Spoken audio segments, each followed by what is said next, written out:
Chilli powder, ಸಖತ್ ಖಾರ, ಬಣ್ಣ ಮತ್ತು ರುಚಿ. ಆಚಿ ಚಿಲ್ಲಿ ಪೌಡರ್. ರಿಲೀವ್ ಆದ ಅಧಿಕಾರಿಗಳಿಗೆ ಸ್ಥಳ ತೋರಿಸದೆ ನಿರ್ಲಕ್ಷ್ಯ ತೋರಿಸ್ತಾ ಇದ್ದಾರೆ ಅನ್ನುವಂತ ಆರೋಪ ಕೇಳಿ ಬರ್ತಾ ಇದೆ. ಕಂಪಲ್ಸರಿ ವೈಟಿಂಗ್ ಅಂತ ವರದಿ ಮಾಡ್ಕೊಳ್ಳೋದಕ್ಕೆ ಸೂಚನೆ ಕೊಟ್ಟಿದ್ದಾರಂತೆ. ಮುಖ್ಯ ಕಚೇರಿಗೆ ವರದಿ ಮಾಡಿಕೊಳ್ಬೇಕು ಅಂತ ಸೂಚನೆ ಸಿಕ್ಕಿದೆಯಂತೆ. ನಗರಾಭಿವೃದ್ಧಿ ಇಲಾಖೆಯಿಂದ ಅಧಿಕಾರಿಗಳ ವರ್ಗಾವಣೆ ಆಗಿದೆ. ಮೊದಲನೇದಾಗಿ ಅಧಿಕಾರಿಗಳನ್ನ ಒಂದು ಸ್ಥಳದಿಂದ ಮತ್ತೊಂದು ಸ್ಥಳಕ್ಕೆ ವರ್ಗಾವಣೆ ಮಾಡ್ತಾರೆ ಅಂತ ಅಂದ್ರೆ ಯಾವ ಹುದ್ದೆಗೆ ಎಲ್ಲಿಗೆ ವರ್ಗಾವಣೆ ಮಾಡ್ತಾರೆ ಅನ್ನೋದ್ರ ಬಗ್ಗೆ ಮೊದಲೇ ಗೊತ್ತಿರಬೇಕು. ಅವರ ಸ್ಥಳವನ್ನ ನಿಗದಿ ಮಾಡಿಕೊಂಡೇ ವರ್ಗಾವಣೆ ಮಾಡಬೇಕಾಗುತ್ತೆ. ಆದ್ರೆ ಇಲ್ಲಿ ಎಲ್ಲಾ ನಿಯಮಗಳನ್ನು ಕೂಡ ಗಾಳಿಗೆ ತೂರಿದ್ದಾರೆ. ಸ್ಥಳ ನಿಯುಕ್ತಿ ಮಾಡದೆ ಅಧಿಕಾರಿಗಳ ವರ್ಗಾವಣೆ ಮಾಡುವಂತಿಲ್ಲ. ಆದರೂ ಕೂಡ ಹಾಗೆ ಮಾಡಿ ಈಗ ವೆಯ್ಟ್ ಮಾಡಿಸ್ತಾ ಇದ್ದಾರೆ. ಎಲ್ಲಿಗೆ ಹೋಗಬೇಕು ನಾವು ಅಂತ ಪ್ರಶ್ನೆ ಮಾಡ್ತಿದ್ದಾರೆ ವರ್ಗಾವಣೆಗೊಂಡಿರುವಂಥ ಅಧಿಕಾರಿಗಳು. ಸರ್ಕಾರದ ನಿಯಮಗಳನ್ನ ಇಲ್ಲಿ ಪಾಲಿಸ್ತಾ ಇಲ್ಲ. ಹಾಗೆ ಏಕಾಏಕಿಯಾಗಿ ವರ್ಗಾವಣೆ ಮಾಡಿದ್ದಾರೆ. ಹುದ್ದೆಗಳು ಕೆಲವು ಕಡೆ ಖಾಲಿ ಇದ್ರೂ ಕೂಡ ನಮ್ಮ ಹುದ್ದೆ ಏನು ಅಂತ ತೋರಿಸ್ತಾ ಇಲ್ಲ. ಸುಮ್ಮನೆ ವೆಯ್ಟ್ ಮಾಡಿಸ್ತಿದ್ದಾರೆ. ಹೀಗಾಗಿ ಏನೂ ಕೆಲಸ ಮಾಡದೆ ವೇತನ ಪಡ್ಕೊಳ್ತಾ ಇದ್ದಾರೆ ಅಧಿಕಾರಿಗಳು. ಪ್ರತಿ ತಿಂಗಳು ಹೀಗೆ ಹುದ್ದೆ ಇಲ್ಲದೆ ಅಧಿಕಾರಿ ಸಿಬ್ಬಂದಿಗೆ ವೇತನ ಕೊಡಲಾಗ್ತಾ ಇದೆ. ಈ ಮೂಲಕ ಸರ್ಕಾರದ ಬೊಕ್ಕಸಕ್ಕೆ ಕೋಟಿ ಕೋಟಿ ನಷ್ಟ. ಅಧಿಕಾರಿಗಳು ಅವ್ರ ಕೆಲಸದಲ್ಲಿದ್ದು ಕೆಲಸ ಮಾಡಿ ಸಂಬಳ ತಗೊಳ್ಳೋದು ಬೇರೆ. ಬಟ್ ಇಲ್ಲಿ ಅವ್ರ ವರ್ಗಾವಣೆ ಆಗಿದೆ. ಬೇರೆ ಜಾಗ ಯಾವುದು ಅಂತ ತೋರಿಸಿಲ್ಲ, ಹುದ್ದೆ ಯಾವುದು ಅಂತ ತೋರಿಸಿಲ್ಲ. ಹಂಗಿದ್ರೂ ಕೂಡ ಸ್ಯಾಲ್ರಿ ಮಾತ್ರ ಸಿಗ್ತಾ ಇದೆ. ಲೋಕಾಯುಕ್ತಕ್ಕೆ ದೂರು ನೀಡಿದ್ರು ಕೂಡ ಅಧಿಕಾರಿಗಳು ಡೋಂಟ್ ಕೇರ್ ಅಂತಿದ್ದಾರೆ. ಉಡಾಫೆ ವರ್ತನೆ. ಈ ದೂರಿನ ಸಂಬಂಧ ವಿವರಣೆ ಕೋರಿ ಈಗ ಲೋಕಾಯುಕ್ತರಿಂದ ಪತ್ರವನ್ನು ಕೂಡ ಬರೆಯಲಾಗಿದೆ. ನಗರಾಭಿವೃದ್ಧಿ ಇಲಾಖೆಯ ಹಿರಿಯ ಅಧಿಕಾರಿಗಳಿಗೆ ಪತ್ರ ಬರೆದಿದ್ದಾರೆ. ನೋಡೋಣ ಏನು ಉತ್ತರ ಸಿಗುತ್ತೆ ಅಂತ. ಲೋಕಾಯುಕ್ತಕ್ಕೂ ವಿವರಣೆ ನೀಡ್ತಾ ಇಲ್ವಂತೆ. ಮೊಂಡಾಟವನ್ನ ವರ್ತಿಸ್ತಾ ಇದ್ದಾರಂತೆ. ಮೊಂಡಾಟ ವರ್ತನೆ ಇಲ್ಲಿ ಕಂಡು ಬರ್ತಾ ಇದೆ ಅನ್ನುವಂತ ಆರೋಪ ಇದೆ. ಜೊತೆಗೆ ನಗರಾಭಿವೃದ್ಧಿ ಇಲಾಖೆಗೆ ಪ್ರತಿನಿತ್ಯ ಕೂಡ ಸಾವಿರಾರು ಜನರು ಅಲ್ದಾಡ್ತಾ ಇದ್ದಾರೆ. ತಮ್ಮ ಕೆಲಸಗಳಿಗೆ ಪ್ರತಿನಿತ್ಯ ಅಲ್ದಾಡ್ತಾ ಇದ್ದಾರೆ. ಹಂಗಿದ್ರು ಕೂಡ ಜನಸಾಮಾನ್ಯರ ಕೆಲಸ ಇಲ್ಲಿ ಆಗ್ತಾ ಇಲ್ಲ. ಕಾರಣ ಹುದ್ದೆಗೆ ಬರಬೇಕಾದಂಥ ಅಧಿಕಾರಿ ಬರ್ತಾ ಇಲ್ಲ. ಯಾಕೆಂದ್ರೆ ಅವ್ರನ್ನ ಇನ್ನೂ ಕೂಡ ಹುದ್ದೆಗೆ ನೀವು ಹೋಗಿ ಅಂತ ಅಪಾಯಿಂಟ್ಮೆಂಟ್ ಲೆಟರ್ ಸಿಕ್ಕಿಲ್ಲ ಅವ್ರಿಗೆ. ಈ ಬಗ್ಗೆ ಸೂಕ್ತ ಕ್ರಮ ಕೋರಿ ರಾಜ್ಯ ಸರ್ಕಾರಕ್ಕೆ ಪತ್ರ ಬರೆದಿದ್ದಾರೆ. ವರ್ಗಾವಣೆಗೊಂಡ್ರೂ ಕೂಡ ಕೆಲಸ ಇಲ್ಲದೆ ಖಾಲಿ ಇರುವಂತ ಅಧಿಕಾರಿಗಳು. ಇನ್ನು ಕಮಿಟಿ ಫಾರ್ ಪಬ್ಲಿಕ್ ಅಕೌಂಟೆಬಿಲಿಟಿ ಸಂಸ್ಥೆಯಿಂದ ಪತ್ರ ಹೋಗಿದೆ. ಪತ್ರ ಬರೆದ್ರೂ ಕೂಡ ಕ್ರಮ ಜರುಗಿಸ್ತಾ ಇಲ್ಲ. ಹೀಗಾಗಿ ಹೈಕೋರ್ಟ್ಗೆ ಅರ್ಜಿ ಹಾಕೊಂಡಿದ್ದಾರೆ.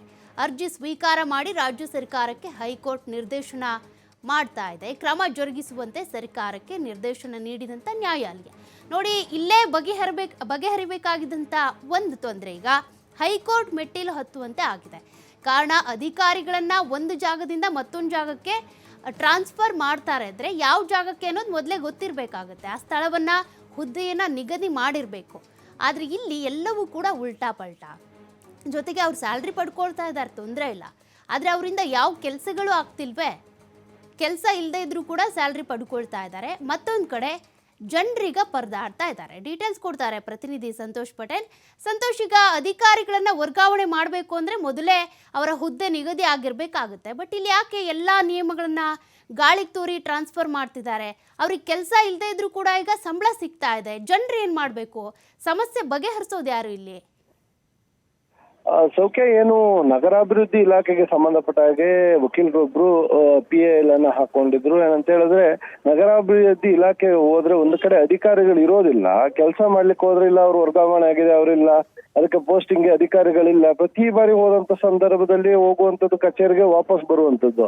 ಸೊ ಇದರಿಂದ ಸಾಕಷ್ಟು ಜನ ರೋಸಿ ಹೋಗಿದ್ರು. ಇದಕ್ಕೆ ಸಂಬಂಧಪಟ್ಟ ಹಾಗೆ ಒಂದು ಸೋಷಿಯಲ್ ಕನ್ಸರ್ನ್ ಮೇಲೆ PIL ಅನ್ನ ಹಾಕಿದ್ರು. ಯಾವುದೇ ಇಲಾಖೆ, ನಗರಾಭಿವೃದ್ಧಿ ಇಲಾಖೆ ಏನಿದೆ, ಇವರು ವರ್ಗಾವಣೆ ಮಾಡುವಂತ ಸಂದರ್ಭದಲ್ಲಿ ವರ್ಗಾವಣೆ ಮಾಡದಂತ ಅಧಿಕಾರಿಗೆ ಮತ್ತೊಂದು ಹುದ್ದೆಯನ್ನ ತೋರಿಸ್ಬೇಕು. ಇವರು ಹುದ್ದೆಯನ್ನ ತೋರಿಸೋದಿಲ್ಲ, ಕೇವಲ ವರ್ಗಾವಣೆ ಮಾಡುವಂತದ್ದು. ಒಂದು ಹುದ್ದೆಗೆ ಅಧಿಕಾರಿಯನ್ನ ತೋರಿಸಿ ಮತ್ತೊಬ್ಬ ಅಧಿಕಾರಿಗೆ ಚೀಫ್ ಆಫೀಸ್ಗೆ ಬನ್ನಿ, ಅಲ್ಲೋಗಿ ನೀವು ರಿಪೋರ್ಟ್ ಅನ್ನ ಮಾಡ್ಕೊಳ್ಳಿ ಅಂತ. ಅಂದ್ರೆ ಮುಂದಿನ ಆದೇಶ ಬರೋವರೆಗೂ ಕೂಡ ನಿಮ್ಗೆ ಸ್ಥಳ ನಿಯುಕ್ತಿ ಆಗೋವರೆಗೂ ಚೀಫ್ ಆಫೀಸ್ಗೆ ಬನ್ನಿ, ನೀವು ಅಲ್ಲಿ ರಿಪೋರ್ಟ್ ಮಾಡ್ಕೊಳ್ಳಿ ಅಂತ ಹೇಳುವಂಥದ್ದು. ಸೊ ಅಲ್ಲೋಗಿ ಇವರು ರಿಪೋರ್ಟ್ ಮಾಡ್ಕೊಳ್ಳುವಂಥದ್ದು ಅಧಿಕಾರಿಗಳಿಗೆ ಒಂದು ಕೆಲಸ ಇರೋದಿಲ್ಲ. ಆಫೀಸ್ಗೆ ಹೋಗ್ತಾರೆ, ಅಟೆಂಡೆನ್ಸ್ ಹಾಕ್ತಾರೆ, ಮತ್ತೆ ಎಲ್ಲಿ ಬೇಕಾದ್ರೂ ಓಡಾಡ್ಕೊಂಡಿರ್ತಾರೆ. ಚೀಫ್ ಆಫೀಸ್ಗೆ ರಿಪೋರ್ಟ್ ಮಾಡ್ಕೊಂಡಾಗ ಅವರ ಯಾವ ಕೆಲಸವನ್ನ ಅವರಿಗೆ ಅಲ್ಲಿನ ಸೆಕ್ರೆಟರಿಗಳಿರ್ಬೋದು, ಇಲ್ಲ ಕಮಿಷನರ್ ಆಯುಕ್ತರುಗಳಿರ್ಬೋದು, ಏನ್ ಕೆಲಸವನ್ನ ಅವರಿಗೆ ಸೂಚಿಸಿರ್ತಾರೆ ಅನ್ನೋದು ಇಲ್ಲಿ ಪ್ರಶ್ನೆ ಆಗುತ್ತೆ. ಯಾವುದೇ ಕೆಲಸವನ್ನು ಮಾಡದೆ, ಏನು ಕೆಲಸಗಳಿಲ್ಲದೆ ವಿನಾಕಾರಣದ ಸರ್ಕಾರದ ಸರ್ಕಾರಿ ಸಂಬಳ ಮಾತ್ರ ಅವರಿಗೆ ಎಂದಿನಂತೆ ಮಾಮೂಲಿ ಅವ್ರಿಗೆ ಬರ್ತಾ ಇರುತ್ತೆ. ಅಂದ್ರೆ ಜನರ ತೆರಿಗೆ ಹಣದಲ್ಲಿ ದುರುಪಯೋಗ ಆಗ್ತಾ ಇರುವಂತದ್ದು. ಕೆಲಸವನ್ನೇ ಮಾಡದೆ ಸುಮ್ಮನೆ ಅಧಿಕಾರಿಗಳಿಗೆ ಇವರು ಹಣ ಪಾವತಿಯನ್ನು ವೇತನವನ್ನ ಪಾವತಿ ಮಾಡ್ತಾ ಇರುವಂತದ್ದು ಎಷ್ಟು ಮಟ್ಟಿಗೆ ಸರಿ? ಅದು ಒಂದು ಭಾಗ. ಅಂದ್ರೆ ಈ ಮುಖಾಂತರ ಸರ್ಕಾರದ ಬೊಕ್ಕಸಕ್ಕೆ ಸಾಕಷ್ಟು ನಷ್ಟ ಆಗ್ತದೆ. ಇದು ಕೇವಲ ನಗರಾಭಿವೃದ್ಧಿ ಇಲಾಖೆ ಅಂತಲ್ಲ, ಅದನ್ನ ಮುಂದಿಟ್ಕೊಂಡು ಇವರು ಒಂದು PL ಅನ್ನು ಹಾಕಿದ್ರು. ಹೀಗಾಗಿ ಹೈಕೋರ್ಟ್ ಅರ್ಜಿಯನ್ನ ಪರಿಗಣಿಸಿ ಸರ್ಕಾರಕ್ಕೆ ಅಥವಾ ಅದಕ್ಕೆ ಸಂಬಂಧಪಟ್ಟ ಅಧಿಕಾರಿಗಳಿಗೆ ಸೊ ಈ ಪತ್ರ ದೂರನ್ನ ಮೊದಲು ಏನು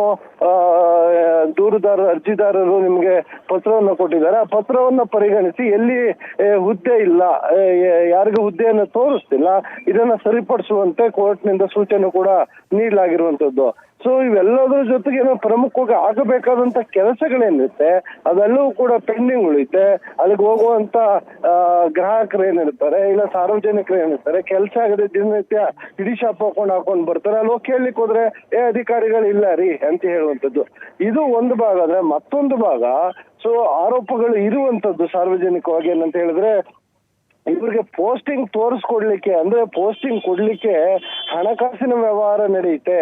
ಯಾರು ಹಣಕಾಸಿನ ವ್ಯವಹಾರವನ್ನು ಮಾಡ್ತಾರೆ ಅಂತವ್ರಿಗೆ ಮಾತ್ರ ಪೋಸ್ಟಿಂಗ್ ಅನ್ನು ಕೊಡ್ತಾರೆ, ಇಲ್ಲಾಂದ್ರೆ ಕೊಡಲ್ಲ ಅಂತ ಆರೋಪಗಳು ಕೂಡ ಇರುವಂತದ್ದು. ಯಾಕಂದ್ರೆ ಸರ್ಕಾರಿ ಹುದ್ದೆಯಲ್ಲಿರುವಂತ ಕೆಲ ಅಧಿಕಾರಿಗಳೇ ಇದನ್ನ ಹೇಳ್ತಾರೆ, ಆದ್ರೆ ಯಾರು ಕೂಡ ಇದನ್ನ ಆನ್ ಕ್ಯಾಮ್ರಾ ಬಂದು ಹೇಳೋದಿಲ್ಲ. ಯಾಕಂತ ಹೇಳಿದ್ರೆ ಮುಂದಿನ ದಿನಗಳಲ್ಲಿ ಅವ್ರಿಗೆ ಸಮಸ್ಯೆ ಆಗುತ್ತೆ. ಸರ್ಕಾರಿ ಅಧಿಕಾರಿಗಳಾಗಿರ್ತಾರೆ ಅನ್ನೋ ಕಾರಣಕ್ಕೆ ಅವರು ಕೂಡ ಅದನ್ನ ಹೇಳ್ಕೊಳ್ಲಿಕ್ಕೆ ಆಗೋದಿಲ್ಲ. ಹೀಗಾಗಿ ಇವರು ಆಫ್ ದಿ ರೆಕಾರ್ಡ್ ಎಲ್ಲರೂ ಕೂಡ ತಮ್ಮ ನೋವನ್ನ ತೋಡ್ಕೊಳ್ಳುವಂಥದ್ದು. ಹಣಕಾಸನ್ನ ಕೊಟ್ಟು ನಾವು ಲಕ್ಷ ಕೊಟ್ಟು ಪೋಸ್ಟಿಂಗ್ ಅನ್ನ ಮಾಡ್ಕೊಳ್ಬೇಕಾಗತ್ತೆ. ಹೀಗಾಗಿ ಪೋಸ್ಟಿಂಗ್ ಕೊಡದಿದ್ರು ಪರವಾಗಿಲ್ಲ, ಚೀಫ್ ಆಫೀಸ್ಗೆ ಹೋಗ್ತಾರೆ, ರಿಪೋರ್ಟ್ ಮಾಡ್ಕೊಳ್ತಾರೆ, ಬರುವಂತ ವೇತನದಲ್ಲಿ ಆರಾಮಾಗಿ ಜೀವನವನ್ನು ಮಾಡಬೇಕು ಅನ್ನೋ ಹಂತಕ್ಕೂ ಕೂಡ ಅಧಿಕಾರಿಗಳು ಬಂದಿರುವಂತದ್ದು. ಒಟ್ಟಾರೆಯಾಗಿ ಏನು ಸರ್ಕಾರದ ಈ ನಡೆಯನ್ನ ಪ್ರಶ್ನಿಸಿ ಕೋರ್ಟ್ಗೆ ಅರ್ಜಿಯನ್ನ ಹಾಕೊಂಡಿದ್ರು, ಕೋರ್ಟಿಗೆ ಅದನ್ನ ಪರಿಗಣಿಸಿ ಸೂಚನೆ ನೀಡಿರುವಂತದ್ದು. ಸೌಖ್ಯ.